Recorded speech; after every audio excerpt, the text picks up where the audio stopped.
Efesus pasal 4, hari Jumat tanggal 22 Mei 2026. Kesatuan jemaat dan karunia yang berbeda-beda. Sebab itu aku menasihatkan kamu, aku, orang yang dipenjarakan karena Tuhan, supaya hidupmu sebagai orang-orang yang telah dipanggil berpadanan dengan panggilan itu. Jadi kembali Paulus di pasal yang keempat dari Efesus ini mengatakan bahwa sebab itu aku menasihatkan kamu. Kenapa dia mengatakan sebab itu di awal Efesus pasal 4 itu? Kita kembali bisa lihat dari pasal yang ketiga, perikop yang kedua, di mana di situ ada doa Paulus. Nah, doa Paulus di situ mengatakan bahwa dia berdoa 3 kali ya. Kita sudah baca kemarin ada 3 kali yang dia katakan aku berdoa, aku berdoa, aku berdoa. Nah, di sana yang Paulus tekankan di sini dia berdoa supaya ia, yaitu Bapa ya, menurut kekayaan kemuliaannya menguatkan dan meneguhkan kamu oleh rohnya di dalam batinmu. Jadi Roh Kudus akan menguatkan dan meneguhkan kita melalui Roh Kudus yang ada di dalam batin kita. Roh Kudus berdiam di dalam batin kita. Nah, itu kembali dikonfirmasi ada di Yehezkiel ya. Itu perjanjian lama ada di Yehezkiel 36 ayat 27. Rohku akan kuberikan diam di dalam batinmu. Jadi roh Tuhan diam di dalam batin kita disebut Roh Kudus itu, kita adalah bait Roh Kudus. Nah, Roh Kudus diam di dalam batin kita. Nah, jadi dia katakan di situ meneguhkan kamu oleh rohnya di dalam batinmu, sehingga oleh imanmu Kristus diam di dalam hatimu dan kamu berakar serta berdasar di dalam kasih. Jadi iman kita yang membuat kita percaya bahwa Kristus diam di dalam hati kita dan kita berakar serta berdasar di dalam kasih, karena Yesus adalah kasih. Nah, saat kita percaya dengan iman bahwa Kristus diam di dalam hati kita dan otomatis ada Roh Kudus yang berdiam di dalam batin kita, itu kita akan berakar. Kita akan, kalau sudah ada akar, itu awal dari nantinya ada pertumbuhan. Tetapi kalau nggak ada akar, nggak bisa ada pertumbuhan. Jadi kita berakar terlebih dahulu di dalam Dia, berakarnya di dalam kasih. Nah, sesudahnya kan yang kedua Paulus berkata, aku berdoa supaya kamu bersama-sama dengan segala orang kudus dapat memahami betapa lebarnya dan panjangnya dan tingginya dan dalamnya kasih Kristus. Kemarin juga sudah dibahas panjang lebar di pembacaan Efesus pasal 3 ini. Karena hari ini kita Efesus pasal 4, saya nggak bahas lebih dalam lagi, lebih panjang lagi. Silahkan yang mau lebih dalam di situ bisa dengar, kami ada rekaman di Efesus pasal 3. Nah, dan ayat 19 dikatakan dan dapat mengenal kasih itu. Jadi bisa saja kasih itu kita nggak kenal kasih itu, kasih Yesus. Karena kadang kita berpikir dengan cara yang salah. Kalau dikasihi artinya semua yang saya mau dikasih. Tetapi kasih Yesus berbeda. Nah, di sini kasih Bapa berbeda, ia melampaui segala pengetahuan. Kasihnya itu melampaui segala pengetahuan. Supaya kita ngerti, Paulus sangat ngerti sekali kasih Tuhan kepada dia. Makanya kasihnya Tuhan, kalau dia salah ngerti, dia akan lihat, kenapa Tuhan saya berikan hidupku untuk Engkau, tetapi aku mengalami segala penderitaan yang kualami ya. Dia udah tuliskan di kitab Galatia sebelumnya tentang semua penderitaannya. Dia tuliskan satu persatu kalau kita ingat pembacaan kita yang sebelumnya. Nah, di situ dia berkata lagi, aku berdoa supaya kamu dipenuhi di dalam seluruh kepenuhan Allah. Jadi di doa Paulus ini 3 kali dia poin-poin yang dia doakan dengan serius. Nah, dan sesudah itulah baru dia pakai ayat ke-20 bahwa bagi dialah yang dapat melakukan jauh lebih banyak daripada yang kita doakan atau pikirkan, seperti ternyata dari kuasa yang bekerja di dalam kita. Jadi bagi dialah itu nantinya ada di ayat 21, bagi dialah kemuliaan. Jadi segala kemuliaan itu bagi dia. Dia itu dapat melakukan jauh lebih daripada yang kita pikirkan atau kita doakan. Nah, kadang kita berdoa untuk hal kecil saja dan mungkin belum dijawab-jawab, kita mulai ngambek, kita mulai marah-marah. Tuhan kok enggak seperti yang saya bilang. Tetapi kalau kita percaya bahwa ada Yesus melalui iman kita diam di dalam kita, ada Roh Kudus, kita tetap percaya sekalipun kita melewati penderitaan daging, kita mengalami ujian-ujian yang berat, tapi kita terus percaya. Nah, dia itu sanggup melakukan jauh lebih daripada yang kita bisa doakan atau pikirkan. Nah, itu pun melalui seperti ternyata dari kuasa yang bekerja di dalam kita. Kuasa di dalam kita yang gak pernah kita pikirkan ternyata bisa ya. Ternyata melewati ujian-ujian yang berat yang kita pikir gak mungkin lah saya bisa hadapi, ternyata kuasanya di dalam kita memampukan untuk menghadapi ujian yang lihat di orang lain aja kita bilang gak mungkin lah saya bisa, ternyata melewati yang bahkan jauh lebih berat yang kita lewatin. Tuhan memberi kekuatan itu, kuasanya ada di dalam diri kita. Nah, setelah kita ngalamin semua itu, kemuliaan hanya bagi Dia. Di dalam kelemahanlah, kata Paulus, justru dalam kelemahanlah, bukan kata Paulus, maaf, Tuhan berkata kepada Paulus bahwa justru dalam kelemahanlah kuasaku menjadi sempurna. Nah, kalau semua baik-baik, kita gak akan lihat, nantinya kita sombong, gak lihat pekerjaan Tuhan dalam hidup kita.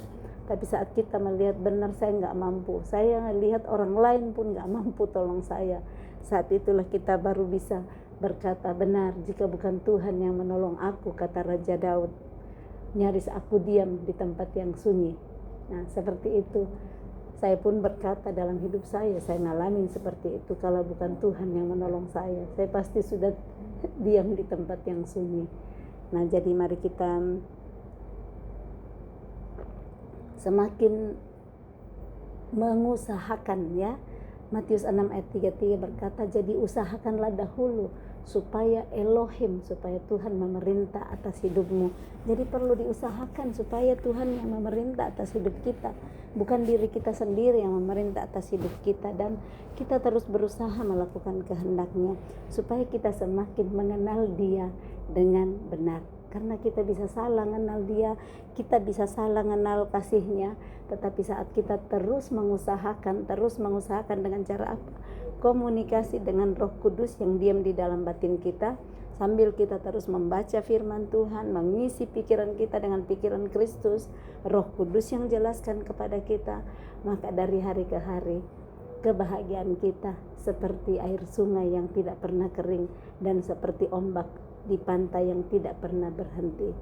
Itu di Yesaya 48 ayat 18. Jadi firman Tuhan itu saling bersambungan satu dengan yang lain, bukan cuma satu ayat dan stop di situ. Firman Tuhan saling berkaitan satu dengan yang lain. Nah, mari kita lanjutkan. Jadi oleh karena itu Paulus menuliskan di ayat 1 pasal 4, sebab itu. Sebab yang mana? Yang sudah dia jelaskan di pasal 3 tadi. Sebab itu aku menasihatkan kamu. Dia datang lagi dengan nasihat. Paulus selalu datang tidak jemu-jemu menasihati. Paulus menasihati dan dia katakan yang menasihatkan itu adalah aku, orang yang dipenjarakan karena Tuhan. Dia ulang lagi apa yang dia sebutkan di pasal 3 ayat 1 ya. Dipenjarakan karena Tuhan, mau jelaskan bukan karena saya mencuri, bukan karena saya membunuh, bukan karena saya menjelekkan nama orang, tetapi karena Tuhan saya dipenjarakan supaya hidupmu sebagai orang-orang yang telah dipanggil berpadanan dengan panggilan itu. Ayat 2, hendaklah kamu artinya haruslah kamu selalu rendah hati, lemah lembut, dan sabar. Ada 3 hal yang ditekankan Paulus supaya jemaat di Efesus melakukan itu, yaitu 1, selalu, artinya bukan cuma 1-2 kali, 1-2 hari, tapi selalu. 1, rendah hati, 2, lemah lembut, dan 3, sabar. Nah, hal ini pastinya yang susah dilakukan oleh orang. Makanya itu perlu diusahakan. Hendaklah kamu, berarti belum rendah hati, belum lemah lembut, dan belum sabar. Jadi itu perlu diusahakan melalui Roh Kudus yang diam di dalam batin setiap mereka, dan Roh Kudus yang akan memampukan. Jadi ini ingat 3 kata: rendah hati, lemah lembut, dan sabar. Orang yang rendah hati kebalikannya adalah orang yang sombong. Orang yang lemah lembut adalah orang yang kaku ya, yang nggak bisa dibengkokkan, yang dia sudah bilang itu harus yang seperti itu. Nah, dan orang yang sabar kebalikannya dari orang yang cepat sekali nervous, cepat sekali marah. Dan ini 3 hal penting yang Paulus ajarkan untuk kita juga hari ini, untuk selalu rendah hati, selalu lemah lembut, dan selalu sabar. Ingatkan diri kita sepanjang hari ini dan hari-hari yang akan datang untuk 3 hal ini, supaya kita menjadi rendah hati, untuk kita menjadi lemah lembut dan sabar. Tunjukkanlah kasih-Mu dalam hal saling membantu. Kasih itu perlu ditunjukkan. Jangan bilang aku mengasihi tetapi nggak pernah ditunjukkan. Kita lihat ada orang tua saat kita lagi di bus atau di kereta, kita enak-enak duduk, ada orang tua nggak ada tempat, kita lihat-liatin aja. Tunjukkanlah kasih-Mu dalam hal saling membantu. Silahkan kasih tempat duduknya supaya orang itu bisa duduk. Kemarin pagi saya ngambil air panas di luar ya, karena saya lagi jaga mama di rumah sehat tanda kutip. Saya jaga mama di hospital, dan saya keluar untuk ngambil air panas. Ada nenek-nenek yang datang ambil air panas gitu, dia tekan pasien, gemeter-gemeter tangannya. Saya lihat, oh ini pasien, karena ada gelang tulisan namanya. Saya bilang, Oma ngambil sendiri air panas ini? Iya, anakku yang jaga masih tidur gitu, masih tidur. Jadi saya bilang, Oma sini saya yang ambilkan. Jadi saya pegang ininya, karena kasihan dia tekan yang dingin, jadi kok nggak keluar yang air panas ya. Saya bilang, Oma salah tekan, harusnya tekan yang panas Oma. Jadi dia mau pergi buang air dingin, itu jauh. Saya bilang, sini Oma saya buangkan airnya. Saya buang dulu airnya, terus saya datang, saya bilang, sini Oma saya yang tekankan. Sesudah ditekan, kasihan kan kalau jalan masuk kamar, kalau ketumpah itu kasihan, saya lihat nanti ketumpah air panas. Saya bilang, Oma sini tak bawain masuk kamar. Dia bilang, nanti anak saya marahin saya. Saya, kenapa dimarahin lagi, kasihan, nanti anak saya marahin saya. Saya nggak tahu, mungkin dilarang kan keluar sendiri. Anak kan biasa mama nggak dengar karena mau bikin sendiri, anak kan takut kalau mama ketumpah air panas. Nah kira-kira gitu, sampai dia bilang, anak saya nanti marahin saya.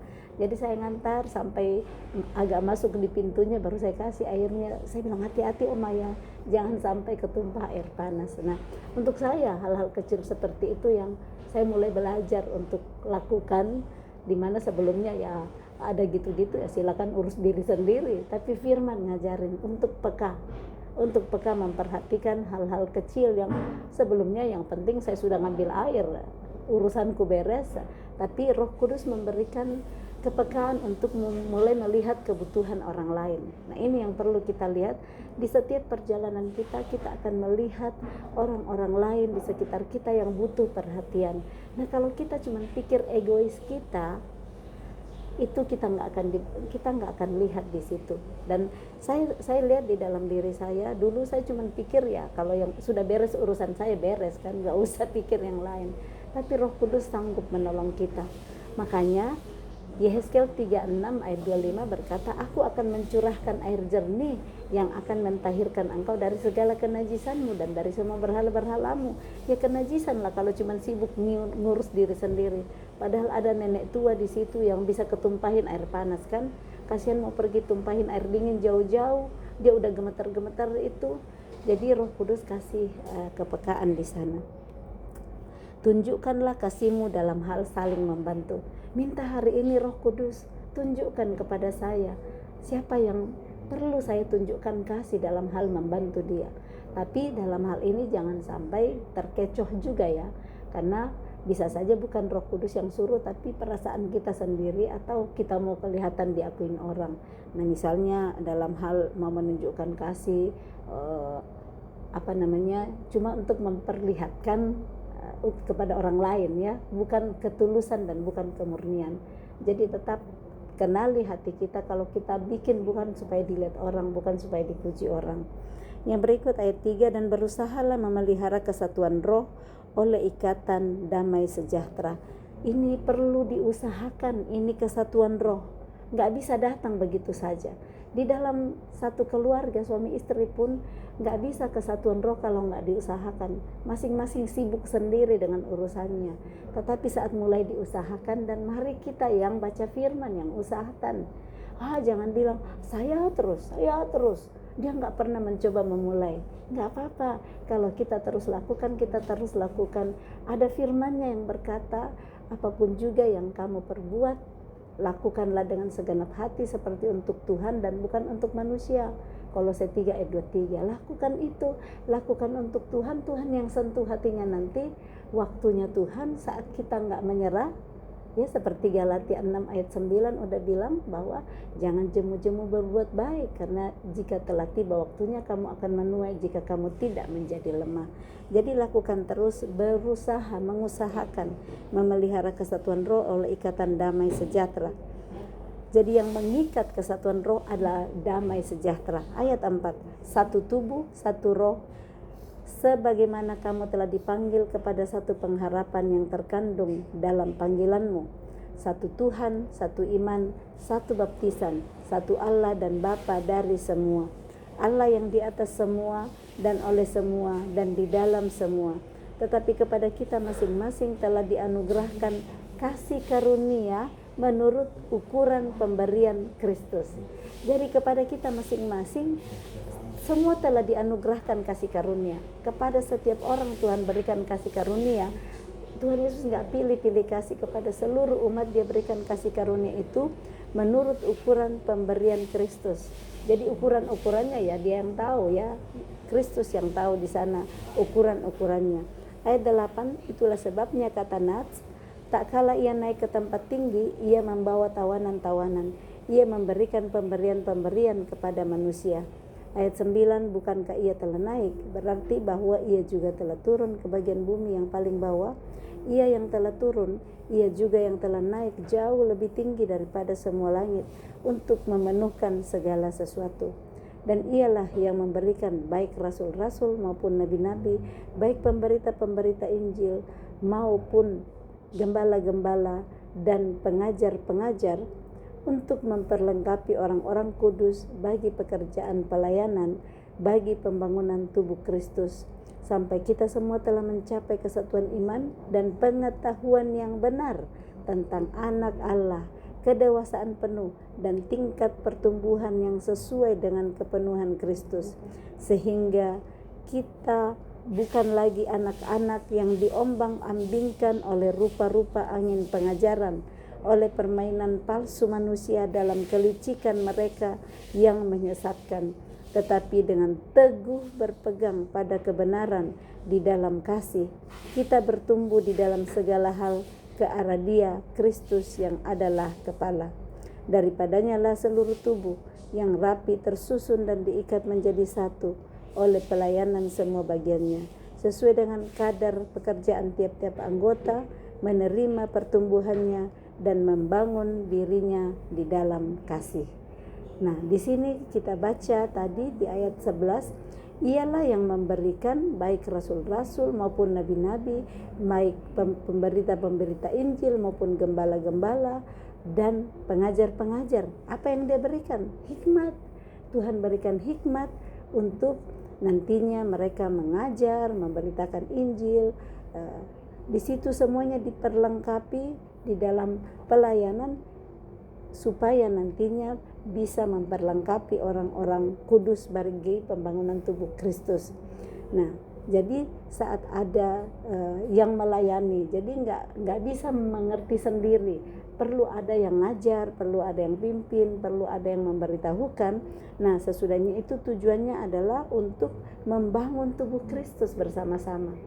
Pembangunan tubuh Kristus ada bersama-sama, ada yang dikasih karunia mengajar, ada banyak yang ada 5 yang disampaikan Paulus di fungsi-fungsi seperti itu. Nah, jadi ada pekerjaan pembangunan tubuh Kristus, tujuannya sampai mencapai kesatuan iman dan pengetahuan yang benar tentang anak Allah. Itu tujuan, perlu mengenal anak Allah dengan benar supaya nantinya kedewasaan penuh, ada kedewasaan penuh dan tingkat pertumbuhan yang sesuai dengan kepenuhan Kristus. Jadi artinya ada pertumbuhan dewasa dari bayi menjadi anak-anak, menjadi teenager, naik menjadi lebih dewasa lagi. Nah, seperti itulah kita dalam iman, seperti pertumbuhan tubuh jasmani, demikian juga iman kita.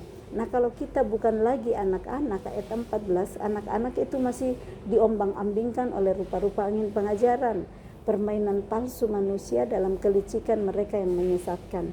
Nah, bisa sekali ditipu ya anak-anak, dikasih gula-gula aja udah mau ngikut orang. Nah, tetapi kalau udah dewasa tahu kalau ini jahat, saya nggak mau ngikutin karena disodor-sodorin gula-gula. Nah, saat kita sudah tahu, kita nggak akan tertipu, kita nggak akan terombang-ambing lagi dengan rupa-rupa angin pengajaran dan permainan palsu manusia. Banyak sekali kepalsuan-kepalsuan yang ada, tetapi saat kita mengizinkan Roh Kudus yang terus ngajarin kita setiap hari sehingga mengenal Kristus dengan benar, di sana kita akan peka melihat kepalsuan-kepalsuan, kelicikan orang supaya kita nggak tertipu. Dan kita nantinya menghidupi kemurnian juga dalam berbagi kasih kepada sesama seperti ayat sebelumnya.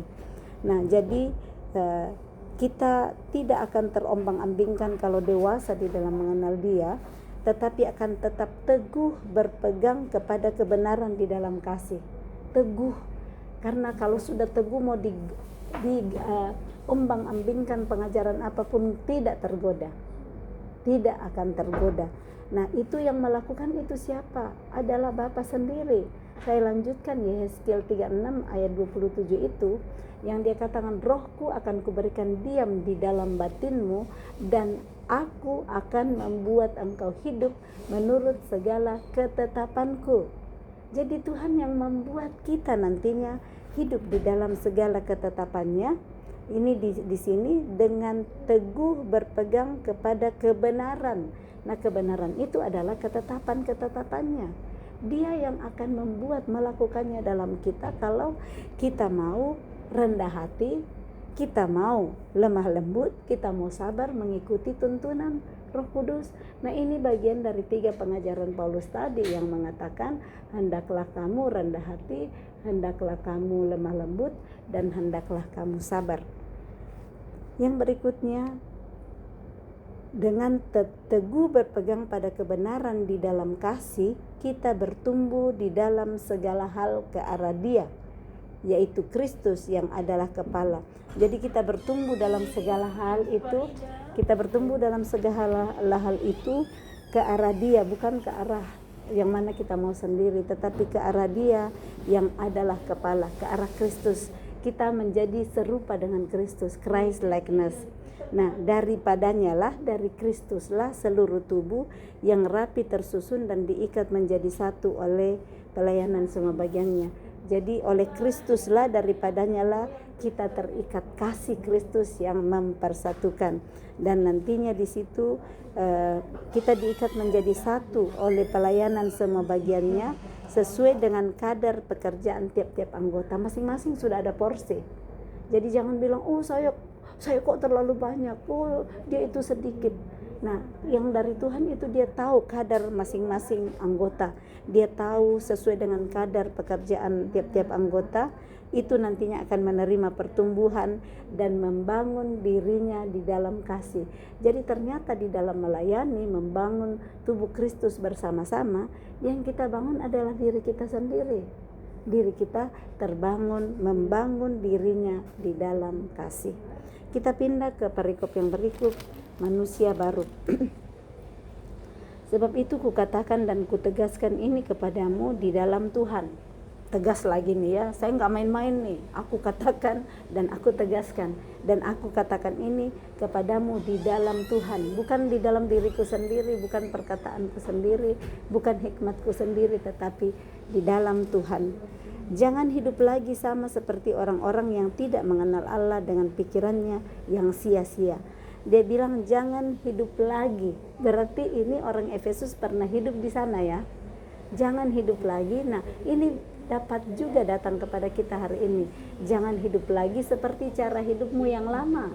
Jangan hidup lagi kamu dulu itu munafik, kamu dulu itu sombong, kamu dulu itu mau dipuji-puji, kamu suka bohong. Semua ini jangan hidup lagi. Nah, ini yang Paulus tegaskan, yang dia bilang, sebab itu kukatakan dan kutegaskan ini kepadamu di dalam Tuhan.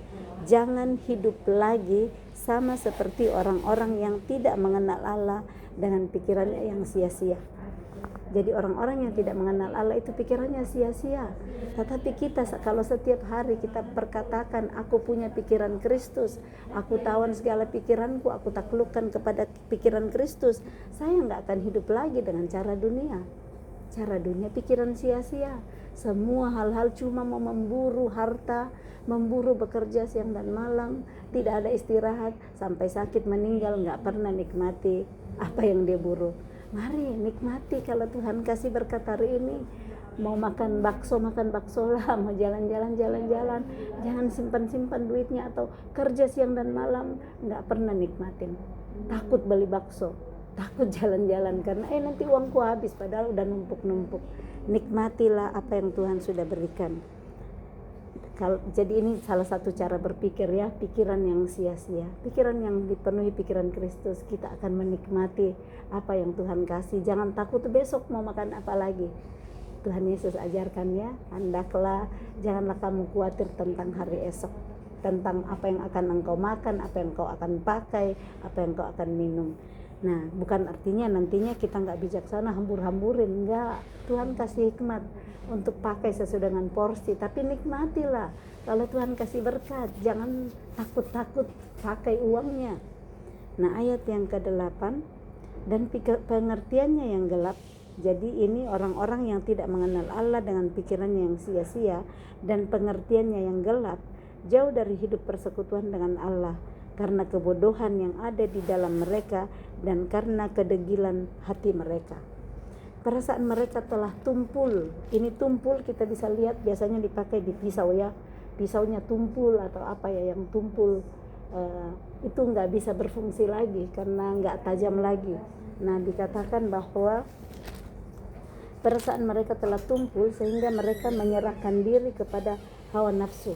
Nah, orang yang perasaannya tumpul ternyata bisa menyerahkan dirinya kepada hawa nafsu dan mengerjakan dengan serakah segala macam kecemaran. Jadi yang tumpul hatinya, orang itu akan menyerahkan diri kepada hawa nafsu. Hawa nafsu mau bikin segala macam yang pikirnya saya, hawa nafsu beli banyak rumah, beli banyak mobil, mau dipuji-puji, tapi nggak pernah bahagia, nggak pernah damai sejahtera. Tapi kalau pikiran yang nggak tumpul, pikiran yang terang. Jadi pikiran tumpul itu kebalikannya pikiran yang terang, diterangi oleh pikiran Kristus. Kita akan tahu menyerahkan diri kepada Roh Kudus. Roh Kudus yang tuntun apa yang kita lakukan, bukan dituntun oleh hawa nafsu. Mauku saja apa yang saya mau. Tapi saat pikiran kita tidak tumpul karena diterangi oleh pikiran Roh Kudus, kita akan menyerahkan diri kepada Roh Kudus yang nuntun. Jangan bikin ini atau pergi bikin ini, jangan enak-enak aja tidur, tiktokan aja. Kita mau untuk dituntun oleh Roh Kudus. Ini yang namanya lemah lembut tadi ya, yang Paulus sampaikan. Kita mau dituntun oleh Roh Kudus, kita serahkan hidup kita dituntun Roh Kudus, bukan oleh hawa nafsu. Nafsu makan aja, tidur aja, jalan-jalan aja, tapi ngikutin perintah Roh Kudus dan mengerjakan dengan serakah segala macam kecemaran. Kita nggak akan serakah, kita bikin sesuai dengan porsinya nantinya. Ayat 20, tetapi kamu bukan demikian, kamu telah belajar mengenal Kristus. Jadi Paulus tekankan di ayat 20, kamu bukan demikian. Nah, mari kita katakan saya bukan demikian. Kalau memang gitu ya, jangan berani-berani bilang saya bukan demikian, padahal hawa nafsu yang masih menuntun apa yang dilakukan tiap hari. Nah, Paulus katakan kamu bukan demikian. Kenapa?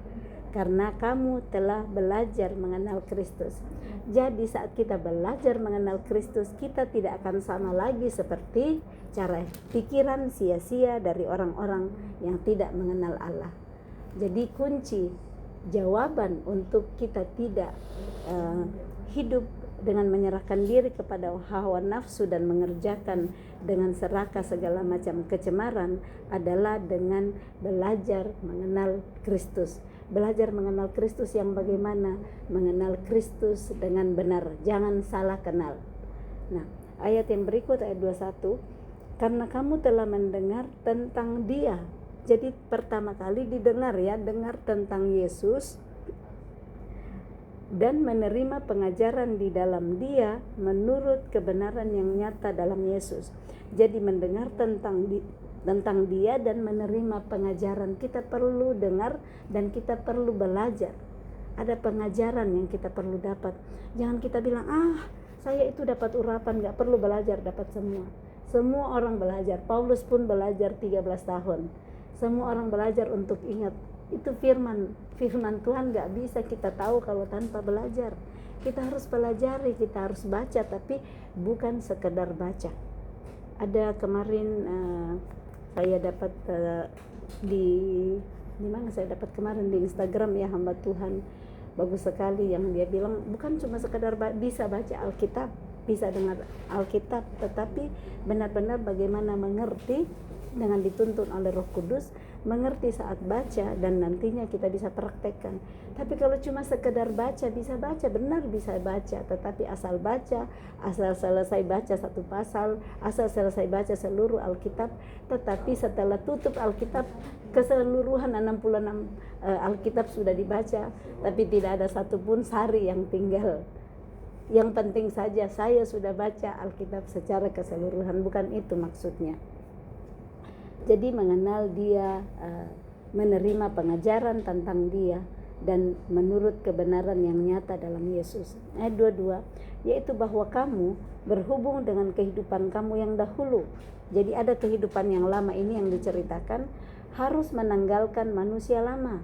Manusia lama kita perlu kita tanggalkan, jangan tinggal terus hidup di sana. Yang tadi Paulus bilangin ya, bahwa jangan hidup lagi. Artinya kan ini yang hidup lagi itu jangan hidup lagi yang manusia lama kamu. Tetapi di sini jadi dikatakan yaitu bahwa kamu berhubung dengan kehidupan kamu yang dahulu harus menanggalkan manusia lama. Harus itu imperatif, tidak boleh tidak kalau kata harus.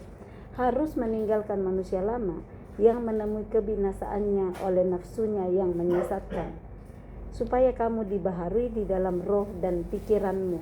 Jadi saat kita tinggalkan dan tanggalkan manusia lama kita, ada dua hal yang diperbaharui. Ini penting untuk diingat ya, ayat 23, supaya kamu dibaharui di dalam roh dan pikiranmu. Saat kita terima Yesus, Roh Kudus perlu dibaharui dalam kita. Yang sebelumnya kalau kita ingat kisah di Taman Eden, saat Adam dan Hawa ditipu oleh ular, di sana roh mati, yang mati adalah roh kita. Nah, saat kita terima Tuhan Yesus kembali, roh kita hidup kembali. Jadi itu sudah diperbaharui dan pikiran kita. Jadi Roh Kudus sudah diperbaharui otomatis saat kita terima Yesus. Rohnya otomatis ada dalam kita, tetapi ada pikiran yang sudah tertanam puluhan tahun, ajaran orang tua, ajaran turun-temurun, apa yang kita lihat, apa yang kita dengar, itu ada di pikiran semua. Kalau ngendap dan tinggal di pikiran, itu yang perlu terus-menerus untuk dibaharui. Cara membaharui pikiran adalah membaca, memperkatakan, menterapikan pikiran kita setiap hari supaya pikiran kita diperbaharui hanya dengan satu, firman Tuhan. Firman Tuhan yang sanggup memperbaharui pikiran kita.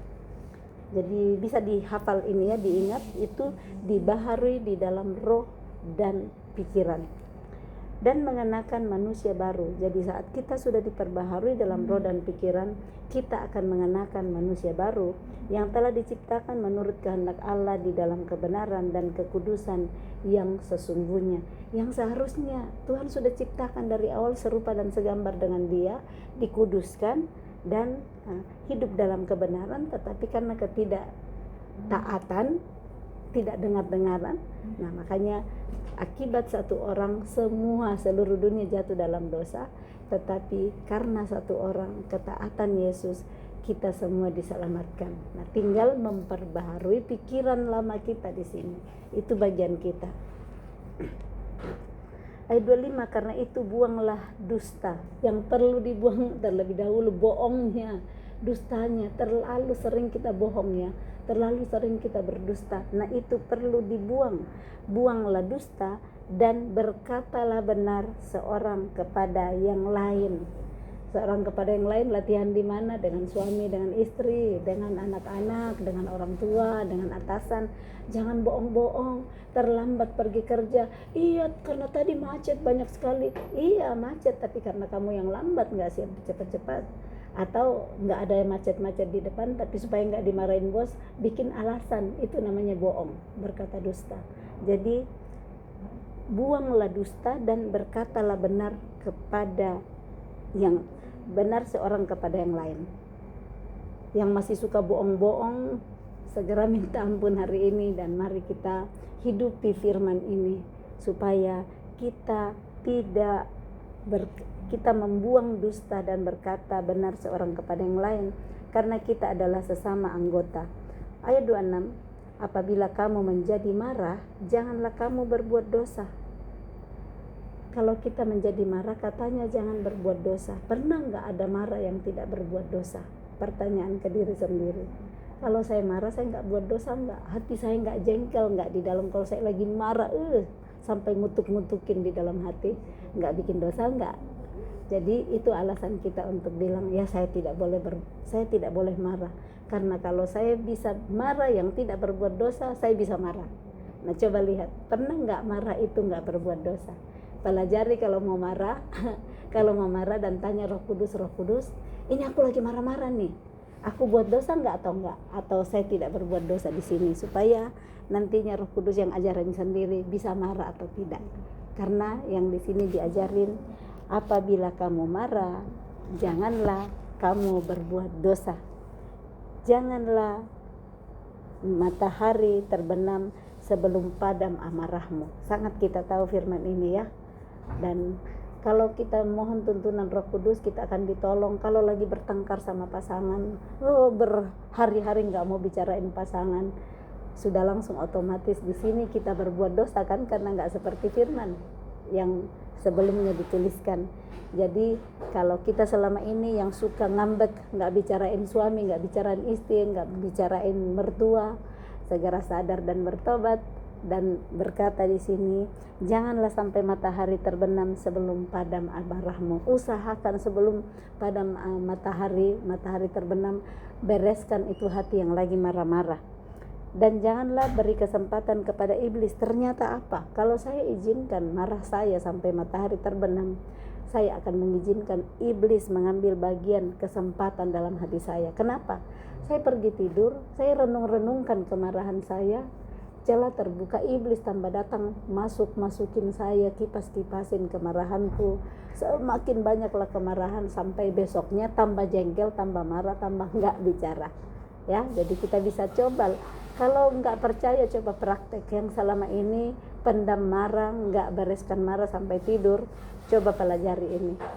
Akan lihat bagaimana iblis dapat kesempatan empuk untuk mempermainkan, untuk semakin membuat kita jatuh di dalam dosa kalau kita nggak padamkan amarah sebelum matahari terbenam. Ayat 28, orang yang mencuri janganlah ia mencuri lagi. Jadi maksudnya dosa yang kita lakukan sebelumnya ya udah tahu kebenaran, jangan bikin lagi. Yang mencuri ya jangan pergi curi lagi. Karena ada yang bilang, saya sudah minta ampun tapi saya bikin lagi, besok saya minta ampun lagi. Saya pernah dengar ada yang bilang gitu, iya saya udah bikin, ya besok kan saya minta ampun lagi, diampunin lagi, saya pergi lagi bikin. Nah yang seperti itu yang kita harus menghargai kasih karunia yang mengampuni kita. Jadi orang yang mencuri janganlah ia mencuri lagi, tetapi baiklah ia bekerja keras dan melakukan pekerjaan yang baik dengan tangannya sendiri, supaya ia dapat membagikan sesuatu kepada orang yang berkekurangan. Ya karena ada yang mencuri katanya, iya supaya saya bisa bantu orang lain. Kalau mau mencuri, untuk bantu orang lain, jangan bikin gitu. Bekerjalah dengan segenap hati, sekuat tenaga. Bekerjalah dengan melakukan pekerjaan yang baik dengan tangan sendiri, bukan pergi mencuri. Oh, mau untuk tolong orang, tetapi hasil curian. Daripada seperti itu, nggak ada gunanya berbuat baik. Lebih bagus bekerja dengan tangan sendiri supaya nantinya dapat menghasilkan sesuatu yang bisa dibagikan kepada orang yang berkekurangan. Ayat 29, janganlah ada perkataan kotor keluar dari mulutmu. Coba periksa mulut sekarang, pernah nggak keluar perkataan kotor dari mulutku? Kalau selama ini sudah ada perkataan kotor yang keluar, mencaci maki, minta ampun sama Tuhan dan segera bersihkan mulut, nggak keluar-keluar lagi. Saat mau keluar lagi kata-kata kotor, segala rem, tutup itu mulut. Kalau boleh tampar mulutnya gini biar nggak keluar kata-kata kotor itu. Karena di sini kita diajar janganlah ada perkataan kotor keluar dari mulutmu, tetapi pakailah perkataan yang baik. Jadi daripada pakai perkataan kotor, gantikan itu dengan perkataan baik. Untuk membangun, perkataan baik akan membangun, tetapi perkataan yang kotor akan membunuh orang. Perkataan yang kotor, kamu itu seperti sapi, anjing, tikus, monyet, itu kan bisa membunuh orang karakternya. Daripada bilang gitu, kamu cantik sekali hari ini, kamu, perkatakanlah yang baik yang bisa membangun orang daripada memperkatakan yang bisa merusak orang. Saya ingat dulu waktu saya muda ya, maaf saya bilang ini, saya biasa dibilangin pantat bebek. Jadi itu membuat saya runtuh sekali percaya diri saya. Kalau saya jalan, kalau ada orang-orang lagi di belakang saya selalu mikir mereka lihat pantat bebek saya gitu. Karena menurut saya pantat bebek kan gak bagus. Jadi itu runtuh, perkataan itu meruntuhkan percaya diri saya. Karena saya selalu merasa yang mereka bilang itu adalah jelek. Jadi sampai saya bermimpi-mimpi kalau ada setrika yang saya bisa lurusin ini pantat saya biar nggak jadi pantat bebek gitu. Itu saya dulu, ini kok diingat